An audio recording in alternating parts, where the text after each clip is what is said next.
Assalamu alaikum. Ai Hausawa ne suke cewa kowa ya dade zai ga daɗau. Don haka idan ka ce menene ya haddasa wannan matsala ta tattalin arziki ka duba tarihi mana. Ai idan ka duba a shekarar 1980 kawai shekara 40 yanzu. Wannan dalar da ake sai da ita naira 487 a wannan lokacin sile shida ce da shishi bata kai naira ɗaya ba. Wannan kuma ba fa wani lokaci da aka daɗe ba 1980 shekara 40. Kuma akwai wasu dalilan da yawa da nake ganin ni a fahimta ta su suka jawo mana irin matsala irin da muke ciki yanzu. Kuma bari in baka misali don kai kuma ka kwatanta ka gani daga shekara 40 kawai zuwa yanzu tattalin arzikin Najeriya irin kuma bayan da ya samu to ga wasu dalilai da nake ganin su ne watsi da muke da kere-kere da muke yi a cikin gida mu samarwa da kanmu abubuwan da muke bukata na yau da kullum. Ka san duk ƙasar da take export ɗinta wato kayan da take fitarwa zuwa ƙasashen waje ya fi import ɗinta wato kayan da take shigowa da su cikin gida tattalin arzikin ta zai burin ƙasa. Amma duk ƙasar da tattalin arzikin ta gaba ya dogara kan akan a shigo da kaya to kaga akwai matsala kuma halin da ake ciki kenan ƙasar nan yanzu kaga tsinken sa ce da ashana kawo mana su ake yi. A shekarar 1980 Najeriya tana fitar da tataccen mai a yanzu ko Najeriya sai ta fitar da ɗanyen man ta shigo da tatacci. A shekarar 1980 duk motocin da muke hawa a ƙasar nan a wannan lokaci to a wannan ƙasar aka haɗa su. Kaga dai ana Fiat a nan Kano, ana Fijo a Kaduna, ana Volkswagen a Lagos, ana Leyland a Ibadan, ana Anamco a Enugu, ana Sitiya a Bauchi. Waɗannan duk motoci ne wanda da su ake ayyukan noma, da su ake yin irin kamar sana'o'i kamar ginin hanyoyi irin su tifa ɗin nan. Sannan kamfanin Bono yana samar da kujeru da gadaje waɗanda mutane suke amfani da su a gidajensu da ofisoshi. Keken rali a Kano ake haɗa shi.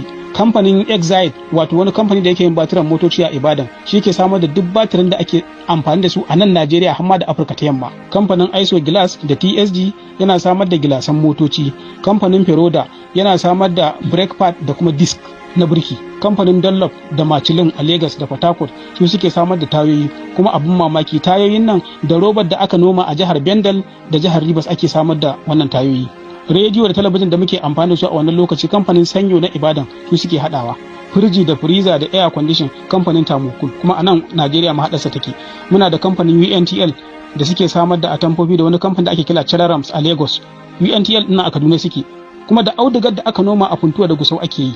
Ruwan famfon mu pipe din da yake kwararowa ciki wani kamfani ne wai shi Kwali Pipe a nan Kano nan Sharaɗa a nan yake samar da shi. Kayan toilet wato fittings kamfanin WC su suke kawo shi da kuma wani kamfani a nan Kano da kuma a Bekuta.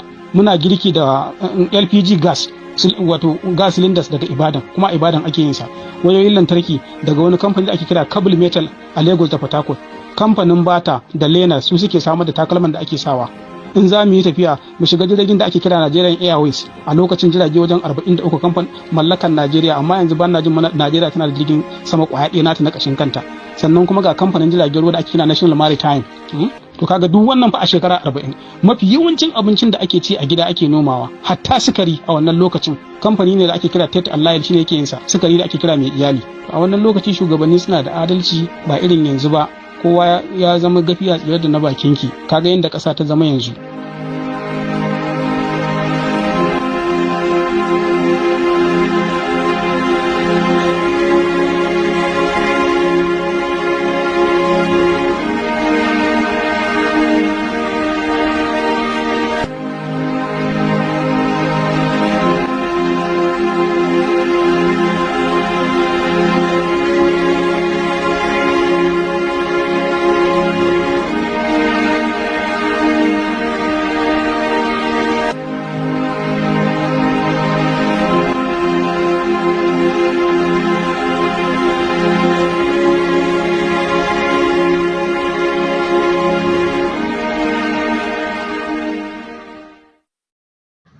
Ina fatan kun gama jin wannan bayani.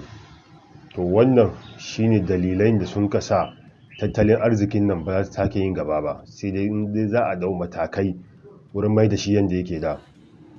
In dai aka ce kasa ba ta kirkira ko ba ta fitar da komai sai ta shigo da kayayyaki da kayan abinci zuwa kayayyakin amfani yau da kullum to wannan kasar ta kare.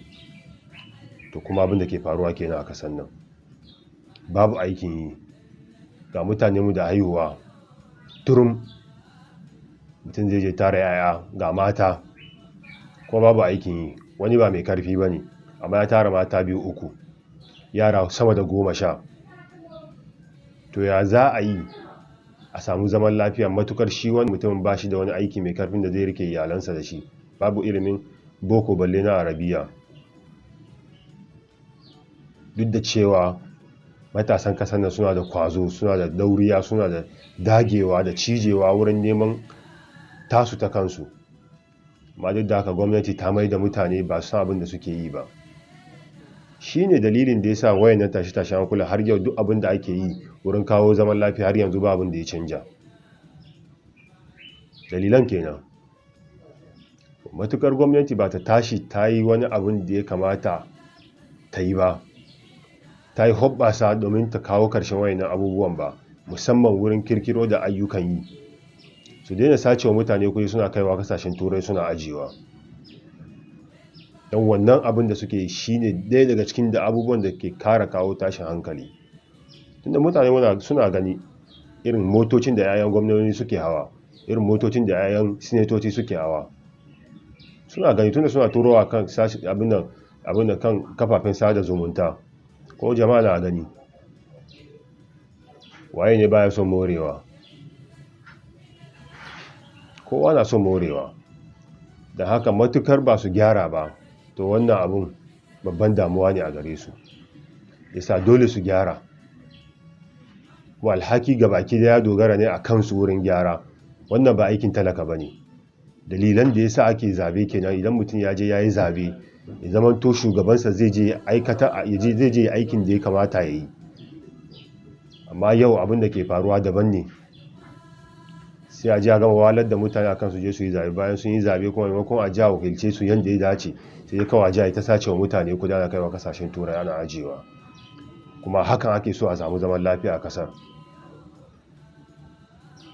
To jama'a, bayan da muke da shi kenan, da wannan muke cewa assalamu alaikum.